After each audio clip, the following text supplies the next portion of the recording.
اس سچی کہانی کے راوی ایک بزرگ شخص انوار عباسی ہیں۔ اس وقت ان کی عمر 90-92 سال کے قریب ہے۔ یہ پیشے کے لحاظ سے سپیرے ہیں۔ بقول ان کے یہ ان کا آبائی پشت در پشت پیشہ ہے۔ بزرگ انوار عباسی نے اپنی زندگی میں بیتا ایک پرسرار واقعہ یوں سنایا۔ یہ 1946 کی بات ہے کہ میں موجودہ بھارت کے شہر ہاتھرس میں اپنے خاندان کے ساتھ رہا کرتا تھا۔ یہاں یہ بتانا ضروری ہے کہ ہمارا خاندانی پیشہ سپیرے کا تھا، اس لیے میرا باپ ہم دونوں بھائیوں کو اپنے ساتھ رکھتا تھا۔ وہ دراصل مخصوص سانپوں کو پکڑ کر ان کے جبڑوں میں موجود تھیلوں میں سے زہر اگلوا کر اسے مہنگے داموں فروخت کرتا تھا۔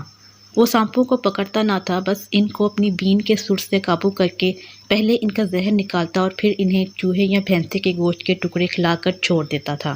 میرے باپ کو یہ بخوبی پہچان تجربہ تھا کہ کون سے سانپ میں فلاں زہر موجود ہے اور وہ اس وقت کہاں ہے۔ اس زمانہ میں مخصوص سانپوں کا زہر قطروں کے حساب سے بڑی اچھی قیمت میں فروخت ہوتا تھا۔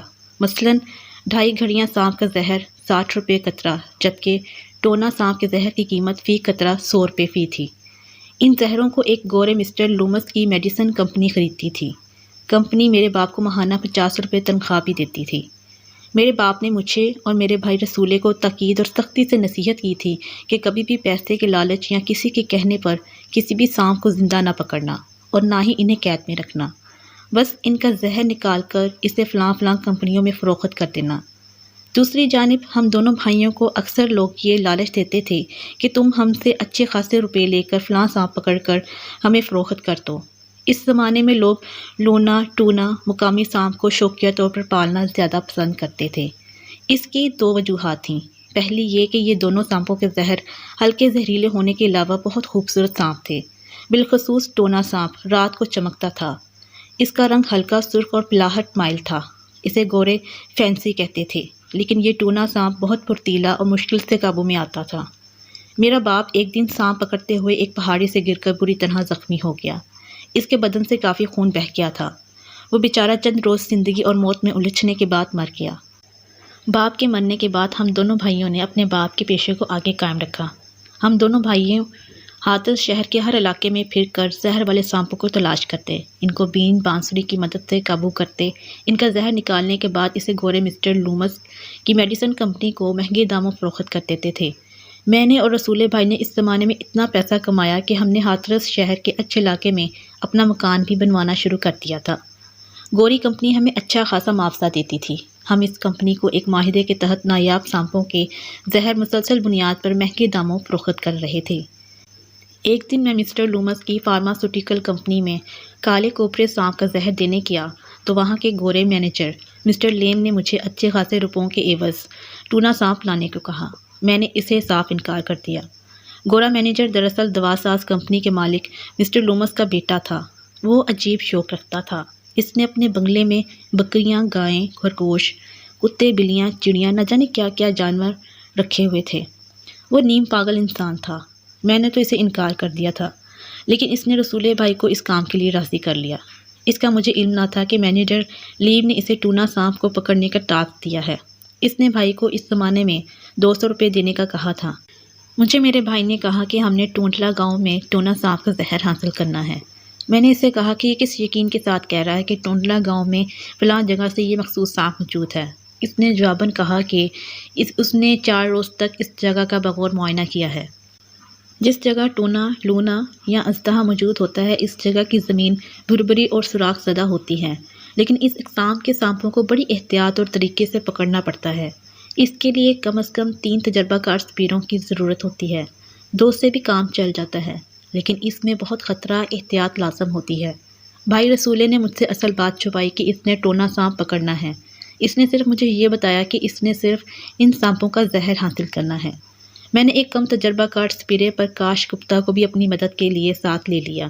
پرکاش ایک قریب کم عمر لڑکا تھا۔ بہرحال ہم لوگ جب ٹونٹلا گاؤں کے قریب اس مقام پر پہنچے جہاں بقول رسولے کے وہاں ٹونا سانپ موجود ہے، میں نے اس جگہ کا معائنہ کیا اور پھر میں نے دونوں یعنی اپنے بھائی اور پرکاش کو سمجھایا کہ ہم نے کس طریقے سے پہلے مٹی ہٹانی ہے اور پھر کس طرح آہستہ آہستہ بین بجا کر سانپوں کو مست کر کے اپنی جانب متوجہ کرنا ہے۔ میں نے آہستہ آہستہ بین بجانا شروع کیا۔ اس دوران پرکاش گپتا نے آہستہ آہستہ اس مقام سے مٹی ہٹانا شروع کر دی۔ رسولے نے جو کہ مخصوص ٹونا سانپ کو پکڑنے کے لیے تیار کھڑا تھا، بالآخر 15-20 منٹ کے بعد اس نے ٹونا سانپ کو پکڑ لیا۔ یہ مادہ سپنی تھی۔ اس کا میں نے فٹافٹ 4-5 قطرے زہر نکالا، لیکن اسے میں نے چھوڑ دیا۔ رسولے نے اس مادہ سپنی کا نخیس بچہ سپولیا جھٹ سے پکڑ کر سانپوں کی مخصوص تھیلی میں ڈال دیا۔ میں نے چلا کر کہا، یہ تو کیا کر رہا ہے؟ اس بچے کو چھوڑ دو اور اسے دوبارہ اس کے بل پر ڈال دو۔ نہیں بھائی جان، میں کبھی بھی اسے نہ چھوڑوں گا۔ میں اسے مہنگے داموں مسٹر لیم کے ہاتھوں فروخت کروں گا، 200 روپے ملیں گے۔ نہیں تو ایسا نہ کرے گا، میں نے اس کو غصے سے جھنجھوڑتے ہوئے کہا۔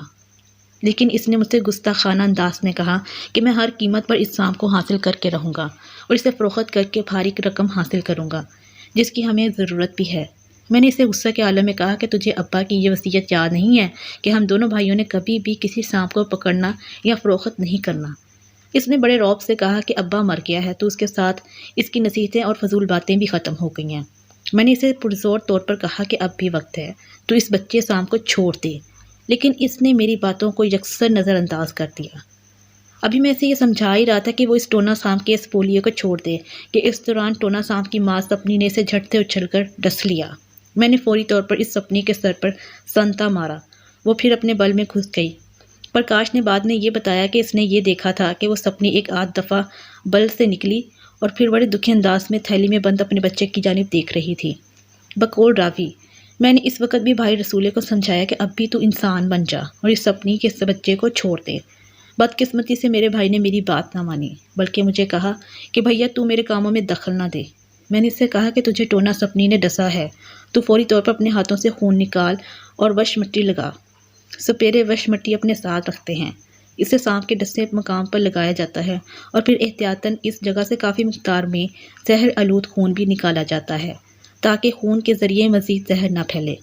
اس نے کہا کہ نہیں، یہ اتنا زہریلا نہیں ہے، میں اسے ڈسے مقام سے اپنا کچھ خون نکال لیتا ہوں۔ اس نے میرے سامنے ڈسے مقام سے خون نکلوا لیا، لیکن اس نے وش مٹی نہ لگائی۔ وہ بہت ضدی تھا، اس نے میری ایک بات بھی نہ مانی۔ میں نے سانپوں سے حاصل شدہ زہر کے قطروں کو فارماسیوٹیکل کمپنی میں فوری طور پر پہنچانا تھا۔ اس کی وجہ یہ تھی کہ سانپوں کا خاص زہر، بالخصوص ٹونا یا لونا نسل کے سانپوں کا زہر 2 گھنٹے بعد اپنا اصل اثر زائل کر دیتے ہیں، ان کی پھر کوئی قیمت نہیں رہتی۔ میں جب متعلقہ کمپنی کو زہر فروخت کر کے گھر پہنچا تو لوگوں کا ہجوم تھا۔ میں نے ان سے پوچھا کہ کیا ہوا ہے۔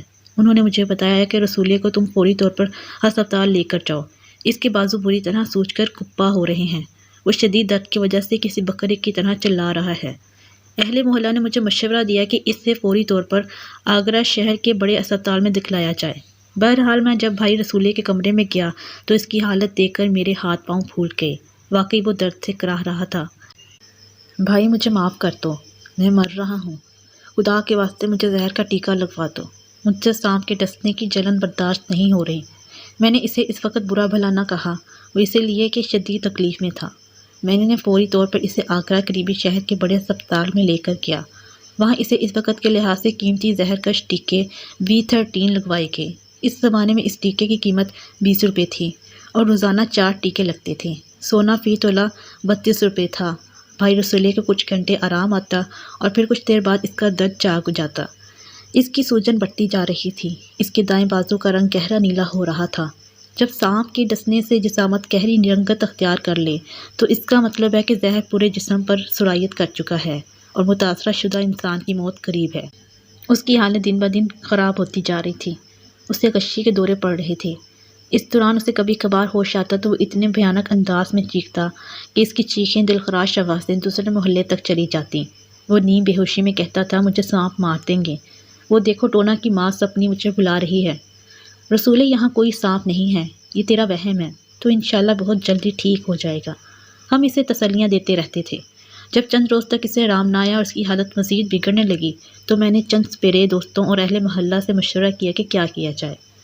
انہوں نے مجھے مشورہ دیا کہ اسے دلی کے مشہور ہسپتال، جسے اس زمانے میں پائے والا ہسپتال کہتے تھے، وہاں لے جاؤ، کیونکہ وہاں ماہر گورے ڈاکٹر سرجن بیٹھتے تھے۔ ان میں سے ایک نام ڈاکٹر شیفرڈ کا تھا۔ یہ کینسر، فساد خون، زہر آلود بیماریوں کا بخوبی علاج کرتا تھا۔ بہرحال میں اور میرے محلے کا ایک لڑکا سونی اسے بڑی مشکل سے دلی پائے والے ہسپتال لے کر گئے۔ ڈاکٹر شیفرڈ نے فوری طور پر رسولے کے چند ٹیسٹ کروائے اور اس کی ٹانگ کا ایکس رے کروایا۔ رسولے کے جب خون کے ٹیسٹ اور ایکس رے رپورٹ آئی تو ڈاکٹر شیفرڈ نے اپنی رائے دیتے ہوئے کہا کہ رسولے کے جسم میں ہلکا لیکن تکلیف دہ زہر اینٹ پھیل چکا ہے اور اس کی دائیں ٹانگ میں چھوٹے چھوٹے سانپ نما کیڑے پیدا ہو گئے ہیں۔ اعلیٰ خوردبین سے جب انہیں دیکھا گیا تو ان کے منہ بالکل ٹونا سانپ کے منہ جیسے تھے، اور دلچسپ بات یہ ہے کہ یہ لاتعداد میں تھے۔ ان کا نکالنا بھی ضروری تھا لیکن ایسا کرنا ناممکن مرحلہ تھا۔ ادھر اس کا ڈاکٹر شیفرڈ انگریزی علاج کر رہا تھا تو دوسری جانب ہم اس کے جسم پر گیلی وش مٹی لگا رہے تھے۔ میرا بھائی بری طریقے سے چلاتا تھا۔ وہ کہتا تھا کہ مجھے ایسا لگتا ہے کہ میری ٹانگ کے کیڑے مجھے بری طرح کاٹ رہے ہیں۔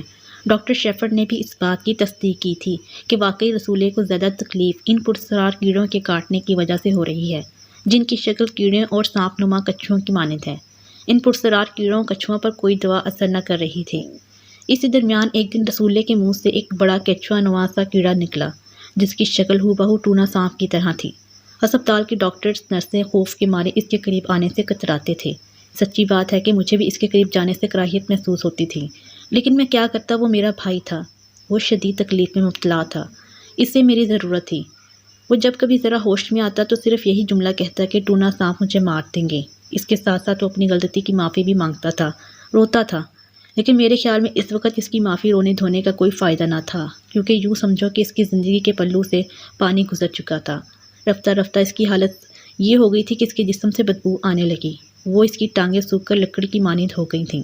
جو کیچوے نما کیڑے ایکس رے میں نظر آ رہے تھے وہ اب اس کی کمر اور ٹانگوں سے صاف باہر رینگتے محسوس ہو رہے تھے۔ ان پر ہم لوگ جراثیم کش کیڑے مار دوائیات چھڑکتے تھے، لیکن وہ بڑے ڈھیٹ قسم کے تھے۔ دوسری جانب اس نے کھانا پینا بھی چھوڑ دیا تھا۔ اس دوران بقول رافی اس کی اسی پراسرار بیماری کے علاج پر ہمارا سارا اثاثہ، جائیداد سب فروخت برباد ہو گئی۔